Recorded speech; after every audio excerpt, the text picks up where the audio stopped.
Hello everyone, welcome to Geeks for Geeks. In this video, we are going to see some methods which help us in dropping the duplicate rows. Duplicate rows are not useful for data analysis or creating a machine learning model. That's why we need to drop the duplicate rows. Now this can be achieved by using the drop duplicates inbuilt function. And we are going to see its parameters also. So for that, first of all, we need to import pandas. So import pandas as PD. Let's run it. So my pandas is imported. Now let's create a data frame which will be having some duplicate rows. So let's create a data frame using a dictionary. Let's call this dictionary as data is equal to, let's put the first column name as names. And this is going to contain a list of names of students. Let's put it Raj, Rajat, Gaurav, Karan, and let's take the last name as Asif. Now the second column name will be marks.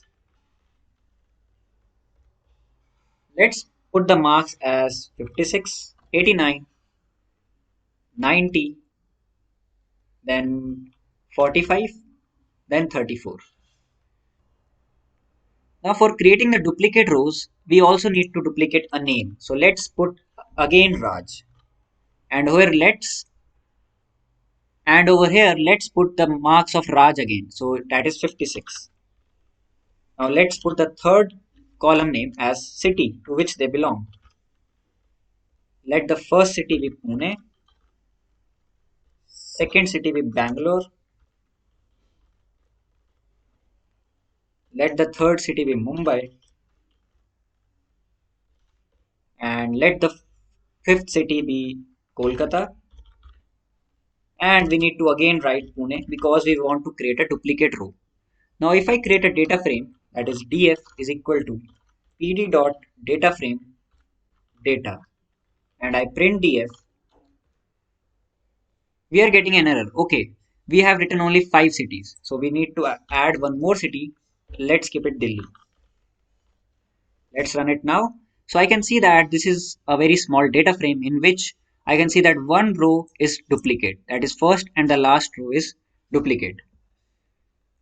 Now we are going to see the drop duplicates function. So we are going to write df dot drop duplicates. So you can hit shift plus tab and you can click on this plus icon to see what the parameters actually mean. So I can see that first parameter is subset. So you have to provide the column name on which you want to apply this drop duplicates function. Now the second one is keep. Now keep can have three values, that is first, last and false. If you apply first in keep, that means the first occurrence of that element will be ignored, but all the other elements after this, that means if Raj is occurring twice or thrice, then first will not be affected, but after this they will be dropped. Now if you keep last as keep, then last occurrence will not be affected, but all the occurrence of Raj before this last occurrence will be dropped. Now if you keep false, then all the duplicate rows, whether they are occurring once or twice or at the first position or last position, they will be dropped. So this is the meaning of this keep. Now in place. In place means whether you want to affect the original data frame or not. So these were the parameters. Now first of all, let's put subset as, let's keep the column name as names first. So names. Now the second parameter, that is keep. We need to keep, let's put the keep as first. Let's run it. So I can see that the first occurrence of Raj is not affected, but the last occurrence of Raj is gone, or we can say it is dropped.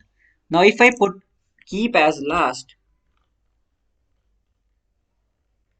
let's copy it, let's paste it over here, and we will put keep as last. And if I run it, I can see that first occurrence of Raj is gone, or we can say it is dropped, but the last occurrence of Raj is there. Now let's put the keep as false. We need to remove these quotes because it is a boolean, and if I run it, I can see that both the occurrence of Raj are removed and Raj name is not at all in the data frame. But now if I run df again, I can see that there is no change made to this original data frame. So for that thing, I can apply this in place is equal to true as a parameter, and now my original data frame will also be affected. Now if I run df again, I can see that this is now my original data frame. So this is how you can remove the duplicate values in your data frame. So if you want to give us any suggestion or feedback, you can do that in the comment section. Thank you for watching this video.